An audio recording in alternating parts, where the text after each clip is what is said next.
Wednesday afternoon, a McMinn County man sees two teenagers frantically running to his home from the woods looking for help. They were white as cotton, as white as this snow.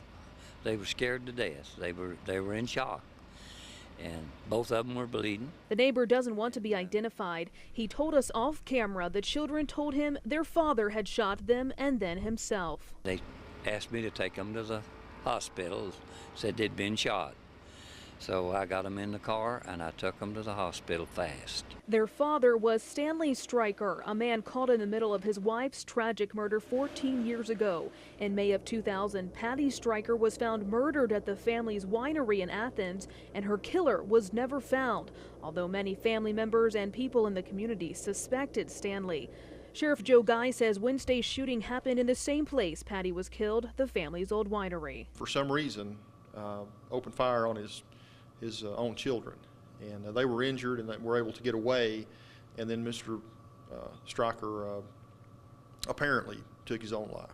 The winery has also been the scene of suspicious fire since Patty's murder. We're not sure exactly if this had anything to do with that or not. It would be pure speculation to say that it did, but it does raise a lot of questions. Sheriff Joe Guy says they're still investigating what led up to the shooting, but says Stanley was dealing with custody issues. I think they'd recently gone to court, and perhaps he was upset over that. This tragedy leaves more unanswered questions and more shock from the community. I just hate this happened, I really do.